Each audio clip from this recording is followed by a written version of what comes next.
All right, let's dive right in. Today, we're unpacking a really powerful idea that true leadership isn't always something you choose.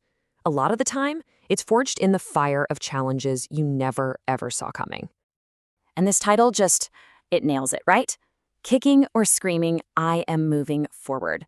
It perfectly captures that whole idea of involuntary growth.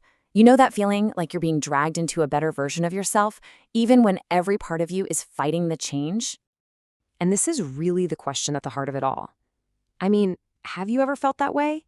Like life is just pushing you, shoving you to change, and it doesn't care if you're ready or not.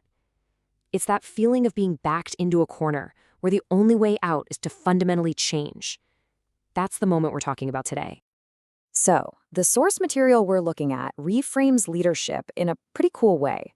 It's not a mountain you conquer and then you're done. No, it's an ever-flowing stream.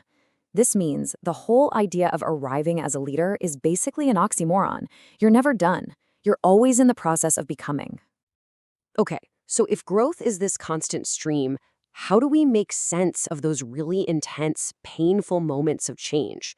Well, the source gives us a framework for that. It's called the refiner's fire, and it gives us the language to understand what's happening. So this theory we're exploring suggests that right at the core of a leader's journey, there's this profound shift in perspective. It's a really fundamental change in how they see themselves and their role in the world. Think about it like this. Early in our development, we're all about the doing, the tasks, the actions, checking off the boxes. But true growth, real growth, is a shift toward being. The focus moves from what you do to who you are becoming. It's a shift from your role to your very identity. And honestly, it's often the painful experiences that force us to stop focusing on all the doing and start questioning who we are being.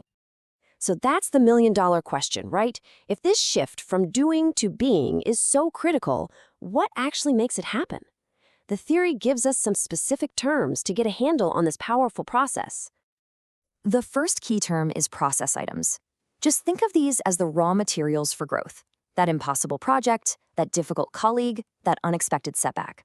Now, according to the source's framework, which sees this through a theological lens, these things aren't random. They're specific challenges allowed in a leader's life for the explicit purpose of shaping them. And this is where that metaphor of a refiner's fire comes in. And that is not a gentle image. It implies intense heat, a ton of pressure. The idea is that these difficult process items are what burn away our impurities, and they reveal the pure gold of our true character underneath it all. Now, some of these process items are way more significant than others, and those are called boundary events.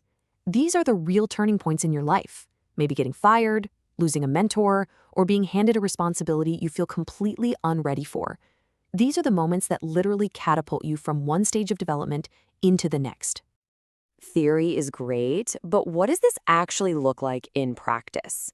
Well, the author provides a personal case study, giving us a real-world glimpse of this whole theory in action.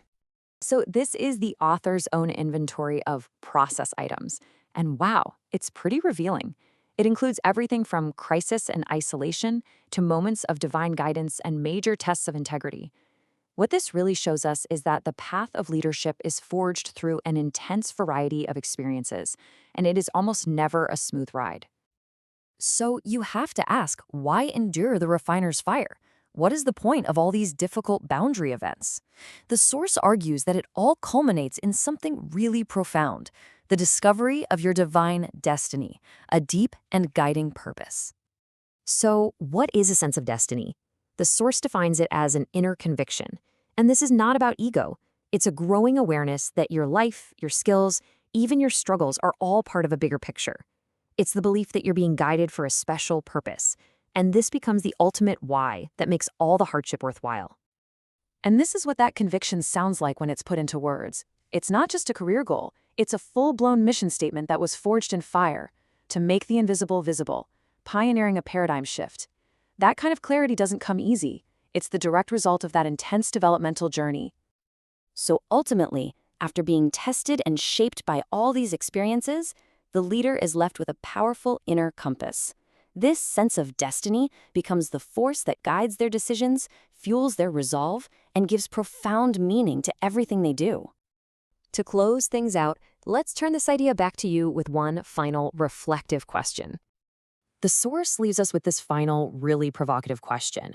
What if we viewed every challenge, every success, every single process item, not as random chance, but as a purposeful part of our development? How might that change the way we lead, especially when we're being led kicking or screaming into our own growth?